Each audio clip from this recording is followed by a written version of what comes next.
നമസ്കാരം. കുറച്ച് ദിവസങ്ങൾക്ക് മുമ്പ് സോഷ്യൽ മീഡിയയിൽ ചർച്ചയായിരുന്നു പ്രവാസിയുടെ ഭാര്യ ഒളിച്ചോടിയ വിഷയം.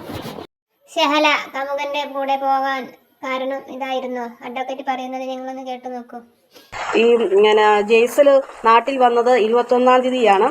അതുപോലെ തന്നെ 30-ാം തീയതി ആയപ്പോഴത്തേക്കിന് വാളയാറ് ചെക്ക് പോസ്റ്റിൽ വെച്ച് ഈ മുഹമ്മദ് റാഫിയെയും ഈ ഷെഹല ഷെറിനെയും കുട്ടിയെയും കണ്ടെത്തുകയും 31-ാം തീയതി കോടതിയിൽ എത്തിക്കുകയും കോടതി 31-ാം കുട്ടീനെ ആർക്കും വിട്ടുകൊടുക്കും എന്നുള്ള ഒരു കാര്യത്തിലും കൂടെ ആളുകൾക്ക് അറിയാനുള്ള ഒരുപാട് ജിജ്ഞാസയുണ്ട്. അപ്പോൾ ആ ജിജ്ഞാസയുടെ അത് മാറ്റാൻ വേണ്ടിയിട്ടാണ് ഈ ഒരു വിവരം കൂടെ നിങ്ങളിലേക്ക് എത്തിച്ചു തരുന്നത്. അപ്പോൾ എന്തായാലും അദ്ദേഹത്തിന്റെ ആ ഒരു വിദേശത്തുനിന്ന് ഒരു വളരെ ആഗ്രഹത്തോട് കാണാൻ വേണ്ടിയിട്ട് കുട്ടിയെയും ഭാര്യനെയൊക്കെ കാണാൻ വേണ്ടി വന്ന അദ്ദേഹത്തിന് ഉണ്ടായ അനുഭവം വളരെ വിഷമകരമായ വാർത്തയാണ്.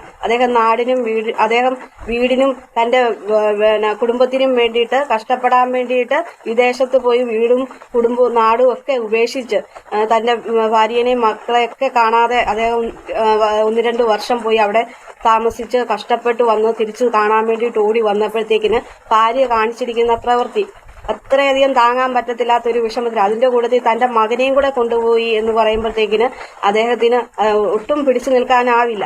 ആ ഒരു വിഷമമായിട്ട് അദ്ദേഹം സംസാരിച്ച വാക്കുകൾ എല്ലാവരിലേക്കും എത്തുകയും അങ്ങനെ തന്നെ അവരെ കണ്ടുപിടിക്കാൻ വേണ്ടിയിട്ടുള്ള ഒരു ശ്രമം വിജയകരമായി മുന്നോട്ട് പോവുകയും പോലീസുകാരായാലും ഒരാഴ്ചക്കകം തന്നെ അവരെ കണ്ടുപിടിച്ചു. ഈ ജൂലൈ 16-ാം തീയതിയാണ് ഇവരെ കാണാതായത്. ഈ ജെയ്സല് നാട്ടിൽ വന്നത് 21-ാം തീയതിയാണ്. അതുപോലെ തന്നെ 30-ാം തീയതി ആയപ്പോഴത്തേക്കിന് വാളയാറ് ചെക്ക് പോസ്റ്റിൽ വെച്ച് ഈ മുഹമ്മദ് റാഫിയെയും ഈ ഷെഹല ഷെറിനെയും കുട്ടിയെയും കണ്ടെത്തുകയും 31-ാം തീയതി കോടതിയിൽ എത്തിക്കുകയും കോടതി 31-ാം തീയതി കുട്ടീനെ പിതാവിന് കൈമാറുകയും ചെയ്തു. പിതാവിന് ആ സംരക്ഷണം പിതാവിന് നൽകുകയും ചെയ്തു. എന്തായാലും ആ ഒരു കാര്യത്തില്, കുട്ടിയുടെ കാര്യത്തില് എല്ലാവരും പ്രാർത്ഥിച്ചതും അത് തന്നെയാണ്. ആ കുട്ടീനെ വീണ്ടും കിട്ടണം, പിതാവിനെ തിരിച്ചു കിട്ടണം.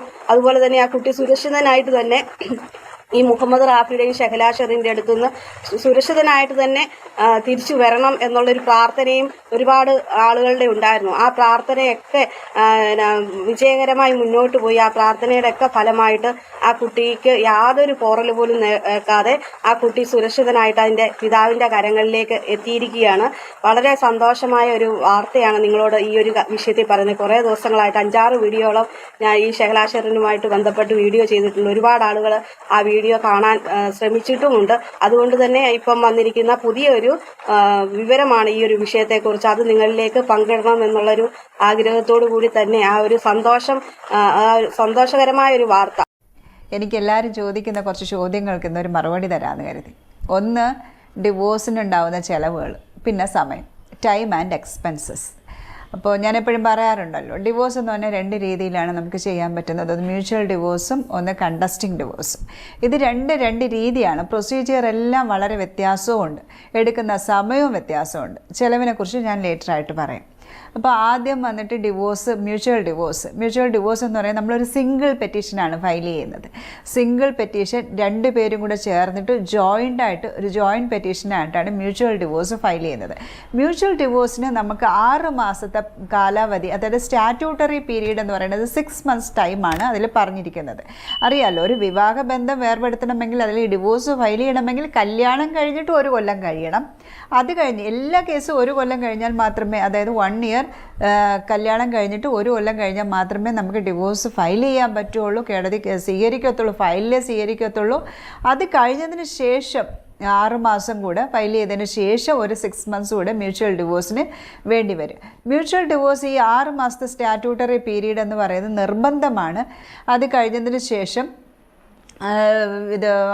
മൊഴി കൊടുക്കുക, കോടതിയിൽ വാദം പറയുക, എവിഡൻസ് എടുക്കുക, വാദം പറയുക, കോടതിയുടെ സമയം അനുസരിച്ചിട്ട് ഒരു വിധി എഴുതുന്നതായിരിക്കും. വിധി പകർപ്പിട്ടും പ്രൊസീജിയർ എല്ലാം 6 മാസം കഴിയുമ്പോൾ തന്നെ ഒരു 7 മാസം 8 മാസത്തിനുള്ളിൽ എല്ലാ പ്രൊസീജിയറും കഴിഞ്ഞിട്ടുണ്ടാവും മ്യൂച്വൽ ഡിവോഴ്സിന്.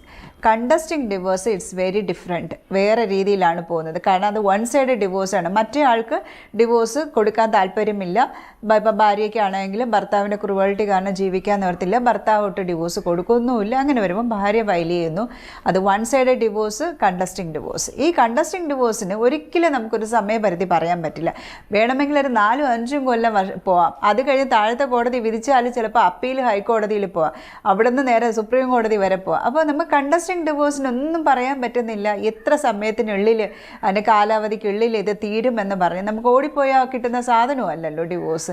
മറ്റേ ആൾ തർക്കിക്കുകയാണെങ്കിൽ അതിനനുസരിച്ച് സമയം നീണ്ടുകൊണ്ടേ പോകും. അപ്പോൾ കണ്ടസ്റ്റിംഗ് ഡിവോഴ്സ് ആദ്യം ഫയൽ ചെയ്യുന്നു, എതിർകക്ഷിക്ക് നോട്ടീസ് അയക്കുന്നു, എതിർകക്ഷി ഹാജരാകുന്നു, കൗൺസിലിംഗ് എടുക്കുന്നു, ചിലപ്പോൾ അവർ തമ്മിൽ ഒത്തുതീർപ്പാവുന്നു. ഇങ്ങനെ നമുക്കൊന്നും നേരത്തെ പറയാൻ പറ്റില്ല. എല്ലാവരും ചോദിക്കുന്നുണ്ട് സമയം എത്ര പെട്ടെന്ന്. പിന്നെ ഓടിപ്പോയി ഇത്ര സ്പീഡിലായിട്ട് നമുക്ക് ഒരു പേപ്പർ എഴുതി കൊടുത്തിട്ട് വാങ്ങുന്ന സാധനവും അല്ല ഡിവോഴ്സ്. കോടതി എപ്പോഴും അതിൻ്റേതായിട്ടുള്ള എല്ലാ വശങ്ങളും നോക്കിയതിന് ശേഷം മാത്രമേ ഒരു വിധി എഴുതത്തുള്ളൂ. ഒരു വിധി കോടതി ഓർഡർ ഇടണമെങ്കിൽ, വിധി എഴുതണമെങ്കിൽ എൻ്റെ പ്രൊസീജിയർ എല്ലാം കറക്റ്റായിട്ട് നോക്കിയിട്ട് മാത്രമേ കോടതി ഒരു വിധി എഴുതുള്ളൂ. അതിൻ്റേതായിട്ടുള്ള സമയമുണ്ട്.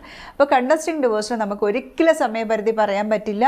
ഇപ്പോൾ അവർ എതിർകക്ഷി വന്നില്ല, നോട്ടീസ് അയക്കുന്നു. നോട്ടീസ് എതിർകക്ഷിക്ക് അയക്കുന്നതെന്ന് വെച്ചാൽ നിങ്ങൾക്കെതിരായിട്ട് ഇങ്ങനെ ഒരു കേസ് വന്നിട്ടുണ്ട്, എന്തെങ്കിലും തർക്കമുണ്ടെങ്കിൽ അഡ്വക്കേറ്റ് മുഖാന്തരമോ നേരിട്ടോ ഇത്രാം തീയതി ഇത്ര മണിക്ക് കോടതിയിൽ ഹാജരാകണം. നിങ്ങൾ വരാത്ത പക്ഷം നിങ്ങൾക്ക് തർക്കമില്ല എന്ന് കണ്ട് വാദിക്ക് അനുകൂലമായി വിധി ഉണ്ടാകുന്നതാണ് എന്നാണ് കോടതി നോട്ടീസ് അയക്കുന്നത്.